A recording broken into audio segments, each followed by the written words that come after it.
Hello, this is RICKY, the Android guy. Hey guys, today I'm bringing you a really great video, and that is the best smartphones for this holiday season 2013.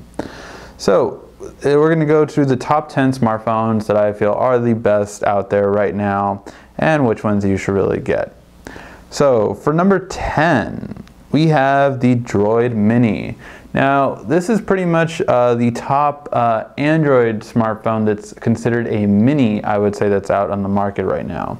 There's lots of other ones. There's the HTC Mini, there is the S4, S3 Mini. There's lots of minis out there. The Droid Mini, I would say, is pretty much the best one I would still recommend for most people that want a small Android phone. So if you want a small Android phone, it's pretty much the best one I would recommend for that purpose. Of course, this is only on Verizon at the moment, so it is limited. For prepaid is going to take the number 9 spot, and I was torn between two that I thought were both pretty good for their respective prices on prepaid. The Galaxy S3 for Virgin Mobile is at a really good price right now. It's on sale for $250, which for the S3 I would say is a really great deal. It's still a very solid phone and still getting updates because Samsung is supporting it. So for that purpose, I would say that the S3 is definitely good for prepaid and Virgin. In terms of the other one, which was also really good in prepaid, the Galaxy Mega for Metro PCS. I believe it's going for $399 right now, if I'm not mistaken, or maybe even cheaper. But really good price point for, I mean, a really big size phone on a service that does not cost a lot. So for that purpose, the Galaxy Mega is a really good one for the price point. Just really big screen. And I mean, the performance is, I would say, better than the S3, but it's also more money. So it depends on what you, kind of prepaid phone and plan you want to go with. For number 8, I couldn't decide between the top two Windows phones out right now. There is the Lumia 1020 and the Lumia 1520. Lumia 1020 has gone down considerably in price, and frankly it should have. It started off at a way too high price, and now you can find it for more around the $99 price point on sale during this holiday season. So for that reason, with that kind of camera, it's really well worth it. I actually prefer it over the new one, which is the 1520.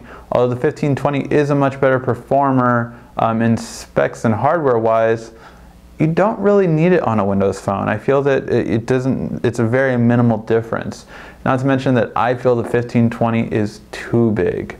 I mean, it feels even bigger in the hand than the Mega does, or than the HTC, or well, the HTC One Max is a pretty big one too, but I just feel the 1520 is in that realm where it's just a little too big. So for that reason, I like the 1020 better, but choose your poison. Both are amazing Windows phones. For number 7, the HTC One. Now, a lot of you guys are going to be wondering, why isn't the HTC One higher on this list? Well, there's a couple of reasons. One, HTC One, I feel, is on its last leg, and we will see a new model come out relatively soon, but that's not the only reason. The other reason is because HTC is really not at its peak anymore. It seems like it's going on a downslope, and it has not been able to recover.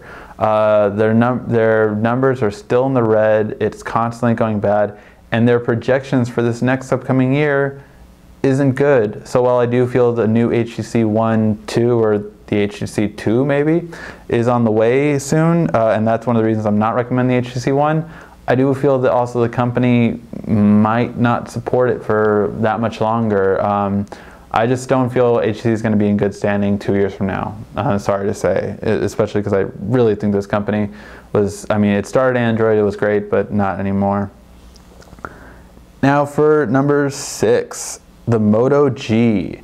The Moto G is an average phone in terms of specs and hardware, and definitely not a high-end, but it's off contract for $179.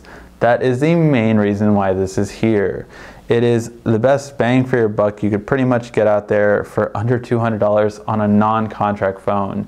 It just really set the bar for, you know, these mid-range phones that are, yeah, $50 or $99 on contract, but this is $179 off contract. So it's just, it really has set a new standard. Number 5, of course this could not be a top 10 list throughout the holiday season without talking about Apple. So this is where I'm placing the iPhone 5S. It is definitely the best iPhone out there, and for me it's not really worth it to get the iPhone 5C whatsoever. It's just a waste, and Apple's kind of realizing that was a mistake or a flop, as they've pretty much ceased production entirely on it and are really going towards the 5S. Other than that, I don't see the point in getting a 4S either, especially when it's only 8 gigs for the free price point. I feel that if you're getting an iPhone, you should get an iPhone 5S, and it's going to be the best for the Apple ecosystem. Next upcoming is the LG G2. Now, obviously I have to make a case for why each of these phones are above the iPhone 5S, so I will be doing that with each of these. So the G2 is a really amazing phone. Technically, it should beat some of the next phones that I have on this list in terms of hardware specs. If we were just going off hardware specs alone, the battery is great, the camera is great, which is 2 of my biggest concerns. However, where LG really kind of is lackluster is, 1 is the build quality, and 2, which is the one thing I can't get over, is the interface. The interface in the G2 is just so not done. It just feels undone. It just doesn't feel polished. They did do a little bit better on their new recent LG Flex, but the G2 just doesn't feel done. I feel that's the biggest complaint with it. As I was quoted on CNET, it's the best phone that no one cares about. So that's the main thing about the G2. It's a great phone, but really in the end, it's just the interface is what gets it, and the fact that their support, they're not going to have Android 4.4 till March. So that's a huge just not support there. Number 3 is the Galaxy S4. Now, why is this better than the iPhone 5S and the G2? So the G2 is better hardware specs, plain and simple, compared to the S4.